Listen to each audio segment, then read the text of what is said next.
C'est Kaya, chef-lieu de la région du Centre-Nord, qui a abrité l'ouverture officielle de l'atelier d'information et de communication sur l'Observatoire de la qualité des services financiers du Burkina Faso au QSF-BF ce 2 juin 2023. Organe d'appui à la promotion de l'inclusion financière, le QSF-BF vise une meilleure protection des consommateurs des services financiers. C'est un instrument qui est totalement absent dans notre espace financier.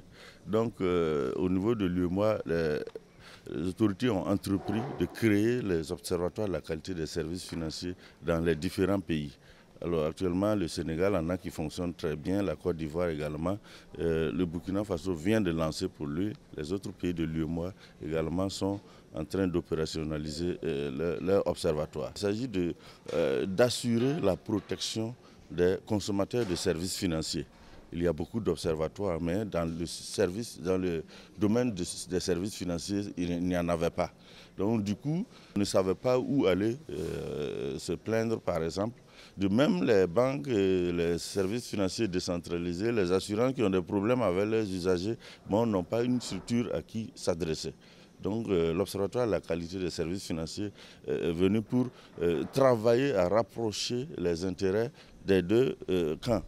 Le camp des prestataires de services financiers, le camp des consommateurs, des usagers que nous sommes. L'atelier a été présidé par le gouverneur de la région du Nord qui a invité les différents acteurs à s'approprier cet outil. C'est un instrument de promotion socio-économique qui vise la protection, entre autres, donc, des consommateurs des produits de services financiers et l'inclusion financière. Nous avons tout intérêt à faire en sorte que cet instrument soit vivace et permette donc de promouvoir et d'encourager le développement socio-économique. Je voudrais tout simplement appeler tous les acteurs qui sont donc les populations, les entrepreneurs, à s'approprier donc cet outil qui est donc le leur. L'opérationnalisation de cet observatoire intervient dans un contexte difficile qui a entraîné les fermetures de certains points de services financiers. Pour faire face aux difficultés, un dispositif de médiation financière a été mis en place. Ils sont habilités à traiter les litiges qui lient en tout cas les clients avec les institutions financières relevant en tout cas de leur champ d'action. 4 médiateurs, c'est pour le moment suffisant. Comme je l'ai dit, ce n'est pas une question d'effectif véritablement, mais plutôt de mécanisme qui va être mis en place. Et voilà, donc ces 4 médiateurs ne sont pas des médiateurs du centre, mais sont des médiateurs nationaux. Donc il y a un certain nombre de mécanismes, de dispositifs qui vont être déployés au niveau des différentes régions et également des facilités d'accès à ces médiateurs.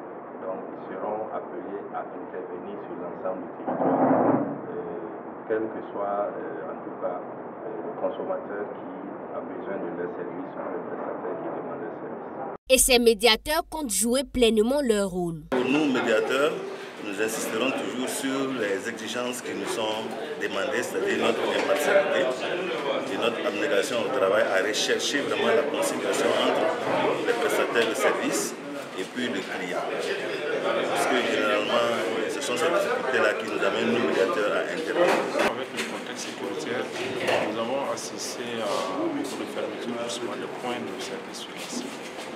Avec tout ce qui s'ensuit comme corollaire, le médiateur financier se mettra justement à la disposition pour recueillir la plainte en cas de non-aboutissement justement des dispositifs de médiation. Il y a une charte qui est là, qui va nous permettre vraiment de séparer, c'est ça, un règlement intérieur.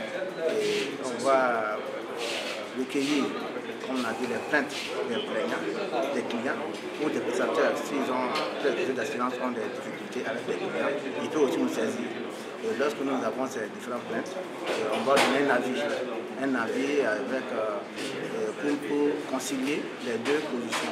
La position au niveau des assurances et la position au niveau des clients. Comme on a dit, c'est un avis que nous donnons, il n'est pas contraignant. Cet atelier régional d'information et de communication a regroupé des acteurs de l'administration publique et des services financiers issus du Nord, du Centre-Nord et du Sahel. Satisfaits des échanges, ils entendent participer à la vulgarisation de cet outil de protection financière. Je suis vraiment satisfaite parce que c'est une bonne initiative. Le fait de pouvoir permettre à la population l'accessibilité des services financiers. Bon nombre de personnes n'étaient pas au courant, moi-même je n'étais pas au courant de ça, que ces services étaient disponibles. Donc maintenant moi aussi je vais en parler à tous ceux qui sont intéressés. Elle est bénéfique. Également, les consommateurs ne savent pas aller se plaindre. Comme il y a la médiation maintenant, il y aura des financiers. Ça va nous permettre, en tout cas, de travailler beaucoup plus dans la transparence. Créé par décret en décembre 2022, l'Observatoire de la qualité des services financiers du Burkina Faso est composé d'un conseil de gestion, d'un secrétariat technique et d'un dispositif de médiation financière. Le prochain atelier est prévu pour le 6 juin à Bobo-Dioulasso et concernera les acteurs des régions du Sud-Ouest, des Cascades et des Hauts-Bassins.